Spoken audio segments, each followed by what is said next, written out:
Dalam Bapa dan Putra dan Roh Kudus. Amin. Allah Tritunggal Maha Kudus, kami ucap syukur dan terima kasih. Kami boleh kau berikan rahmat Roh Kudus, Roh Allah sendiri dan Roh Yesus sendiri kepada kami setiap kali hidup kami,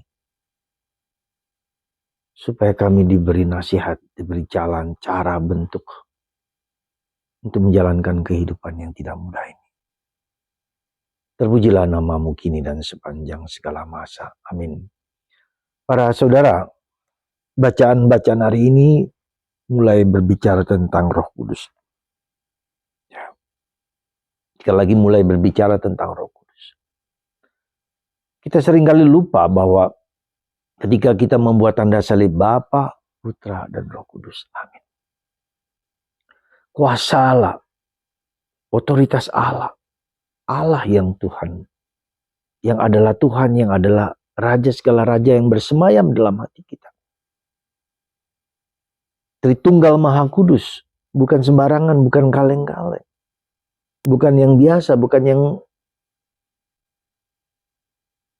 kita anggap sebagai sesuatu yang rutin, yang tidak ada artinya, yang tidak manfaatnya, yang tidak ada kuasanya, tidak. Sekali lagi kita diingatkan itu, bahwa Roh Kudus adalah Roh Allah yang kita sebut dengan Parakletos, yang kita sebut dengan Advocate, yang kita sebut sebagai pembela, penolong, penghibur, penguat, yang Tuhan berikan kepada kita ketika Yesus kembali kepada Bapa. Roh Kudus dalam kesatuan dengan Bapa dan Putra ada dalam diri kita. Luar biasa. Meskipun dia kembali kepada Bapa, tapi dia menjadi berkuasa dimanapun. Setiap orang mendapatkan, terutama yang dibaptis, mendapat sakramen. Bagaimana kita bisa merasakan, mengalami kehadiran Tritunggal, terutama kehadiran Roh Kudus itu? Inilah perjuangan dan sekaligus kerendahan hati kita mohon rahmat Roh Kudus itu sendiri yang menyatakan itu kepada kita. Seperti yang kita lihat dalam diri Yesus, seperti kita lihat dalam diri Maria, seperti kita lihat dalam para santo, para kudus, dan para nabi. Diberi karunia Roh Kudus. Karena itulah para saudaraku terkasih, karena ini adalah hadiah yang terindah yang diberikan Tuhan kepada kita. Hadiah yang hebat, yang luar biasa diberikan Tuhan kepada kita.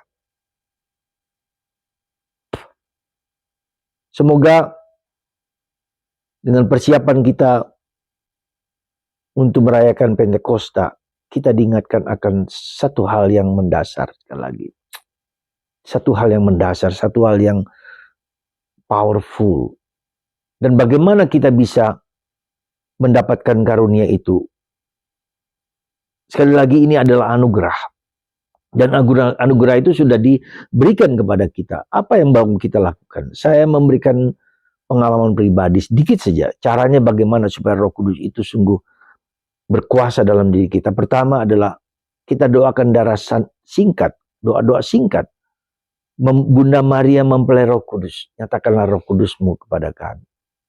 Dan itu kita ulang setiap hari kurang lebih 50 kali, pagi 20, siang 20, kemudian sore 10 atau 50 kali sehari. Bunda Maria mempelai Roh Kudus, nyatakanlah Roh Kudusmu kepada kami. Atau juga kata-kata yang singkat, datanglah Roh Kudus, penuhilah hati kami. Datanglah ya Roh Kudus, penuhilah hati kami.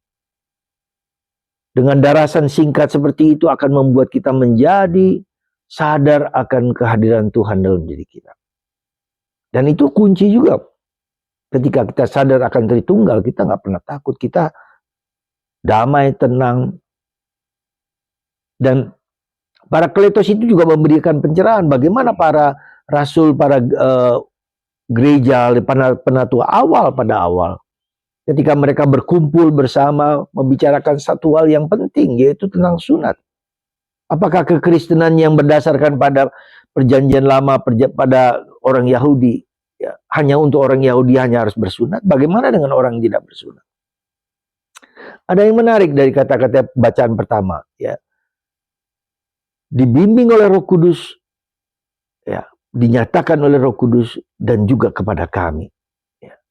Sungguh luar biasa kata-kata ini. Jadi para rasul yang berbicara dengan para penutua jemaat tentang kekristenan tidak hanya kepada orang Yahudi tetapi kepada segala bangsa itu dinyatakan kepada para rasul dan kepada kami, kepada lewat Roh Kudus dan kepada kami. Menarik. Lalu apa yang terjadi dalam bacaan kedua tentang apa? Ya, tentang surgawi, kerajaan Allah, tujuan kemana kita akan sampai. Ya. Jadi pengalaman kita untuk sampai kepada sang Yerusalem surgawi itu kita dibimbing oleh Roh Kudus untuk sampai ke sana. Karena tidak tahu kita bahwa dalam perjalanan ini kita bisa menyesatkan kemana, tidak tahu arah tujuan hidup kita. Dan itulah bacaan kedua. Bacaan yang mengajak kita untuk sampai ke Yerusalem surgawi.